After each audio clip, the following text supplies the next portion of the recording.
Bueno, pues ya lo veis, turno de David Rivas, grandísimo amigo toresano, que crecimos juntos en la banda de música La Lira de Toro y uno de los compositores más conocidos y más tocados de música para banda en los últimos años. Así que bienvenido, David, al episodio 400 de Tubas y Tubos. Es un lujo tenerte aquí. Hola David y hola a todos los espectadores. El lujo es mío y bien hallado, como se suele decir. Un placer y además muchas gracias por la invitación. Y Nada, nada. enhorabuena, ¿eh? Que llegar a ese número no es fruto de la casualidad. No, no es esto sí que no es fruto de la casualidad. A lo mejor el 15, el 20 es fruto de, bueno, pues eso, te has perdido por algún lado y llegas, pero el 400 he tenido que tirar unas cuantas veces de mí, así que gracias. Bueno, vamos directo al grano. Preguntita que te quiero hacer.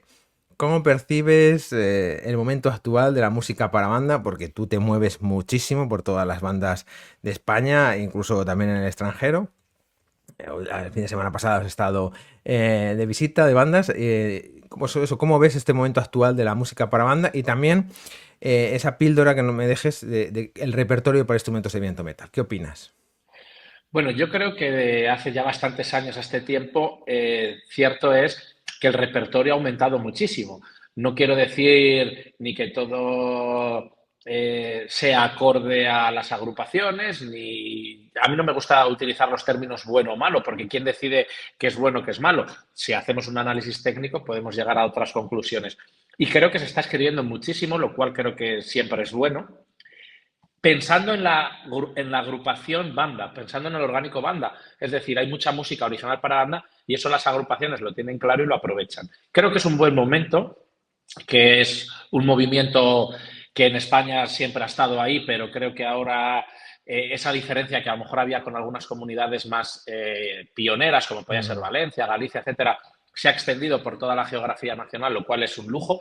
España es un país de bandas, todas las bandas tienen mucha actividad, cada una con su idiosincrasia, con su nivel, con sus características particulares, que eso no las hace ni mejores ni peores, Ujú, cada ujú. una tiene lo que tiene y con ello tira, ¿no? Que es lo importante. Y sigue siendo, desde mi humilde opinión, ese nexo de unión entre diferentes generaciones que se dedican a actividades muy diferentes y en la que nadie juzga que un chaval de 15 años pueda estar al lado de una señora de 65 compartiendo atril. Afición siguen siendo las segundas familias, ¿no?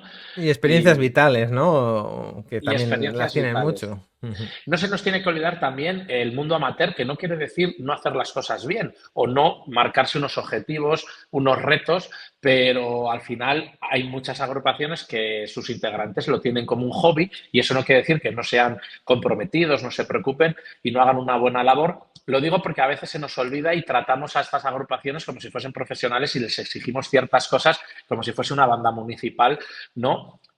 Repito, esto no quiere decir que sea eh, un pasar el rato sin más, porque creo que cada vez más los directores, las directivas, directores, directoras, marcan como un objetivo y como unos temas a desarrollar durante el año y los programas no son meto cualquier cosa en el programa, sino que todo está muy Mm, pensado. mm. Y eso a mí me lleva a ir a muchas porque dentro de ese organigrama, pues muchas veces piensan en monográfico de David Rivas y Ahí está, agradecidísimo porque ahí me dan está. la oportunidad de ir y conocer de primera mano pues cómo trabajan y cómo son estas agrupaciones, no solo en lo musical, sino también en lo humano, que creo que es lo que nos enriquece más, si cabe. Sin duda, sin duda. Y mira, pues ya aprovecho y te hago otra segunda preguntita. Porque como te estás moviendo tanto y lo has llevado muy bien, yo creo que lo has hilado fantástico. ¿Tú crees que necesita una banda del siglo XXI para seguir siendo este motor cultural en una pequeña ciudad, en los pueblos, ¿no? Porque al final son motores, yo lo sé bien, lo sabemos bien, la banda de Toro es una institución cultural en nuestra ciudad. Así es. Este año hace el 150 aniversario, ni más ni menos. Que más o menos Lo tuve la oportunidad celebraremos a lo de... grande. Exacto, exacto, vamos a hacerlo a la banda. Entonces, bueno, pues eso, ¿qué crees que necesita una banda para seguir siendo ese motor cultural? Bueno, pues yo voy a hablar de la banda porque nos toca de cerca, pero bajo mi humilde opinión, partiendo de la base que ni tú ni yo tenemos verdades absolutas, voy a dar un argumento porque lo puedo ver en primera persona y comprobar. No es algo que yo piense y hable un poco de lo que no conozco, ¿no? Pero creo que una banda del siglo XXI necesita varias cosas, porque una sola es difícil, ¿no? Pero si ponemos ítems, primer ítem, adaptarse a los nuevos tiempos. La banda del 2025-26 no puede ser la banda de 1974. Utilizar estas herramientas nuevas, las redes sociales, Internet, en plan bueno, como una herramienta más de visualización, perdón, de marketing, entre comillas, de contar lo que se hace y de que el proyecto de una banda perdida ahí en un pueblo, yo que sé, de cualquier región de España, pueda verse a miles de kilómetros, porque nunca sabes qué te voy a contar a ti, ¿no? ¿Quién está al otro lado, ¿no? Que tú eres mega experto en este tema. Y luego un tercer apartado, porque el trabajo musical se presupone, ¿no? Que cada banda va haciendo su trabajo ensayo tras ensayo. Pero creo que es muy importante el de la gestión emocional. Sí, No señor. tenemos que olvidar que el que se sube en el atril es la persona que se suba en el atril, tiene que ser líder y tiene que hacer de director, de gestor, de confesor, de padre, de madre. El mismo problema tiene diferentes soluciones porque las personas somos diferentes según qué caso.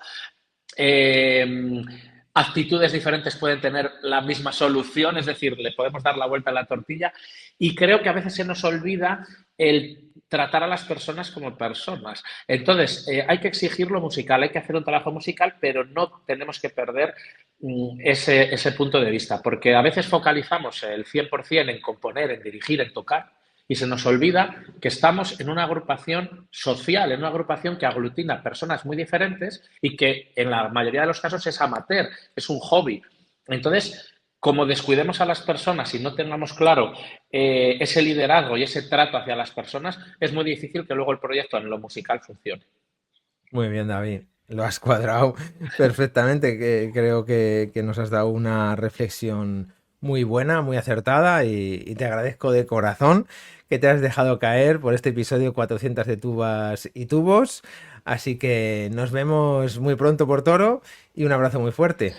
Eso es, gracias a ti y además espero seguir pudiendo recorrer muchas bandas y también llevando de la mano ese repertorio para tuba en concreto, aunque para el metal en general y para todos los instrumentos, sabes que me gusta tener conciertos Ujú. para casi todos los instrumentos del orgánico llamado banda, pero en concreto para la tuba, tú sabes que tenemos muchas cosas y como esto es tubas y tubos, Ahí pues está. evidentemente ya ha habido otros episodios en los que yo he estado contigo hablando de algún estreno, pero bueno, sabes que con ese Barbarroja por Ahí bandera, está. que no sé a quién está dedicado, pero ahí lo tenemos como Pues menudo bandera. regalo que me hiciste ahí. Bueno, un placer, ya lo sabes. Con el Barbarroja un poco como buque insignia del repertorio para tuba, pero sabes que luego han venido otras cosas. Sin Y duda. a seguir disfrutando de la música, de las personas, que al final es lo que nos enriquece y nos hace mejores. Así que las gracias a ti y espero estar en la celebración del episodio 800. Ni lo dudes, ahí estarás. Un abrazo muy fuerte. Otro para ti todos. Gracias. Chao, chao.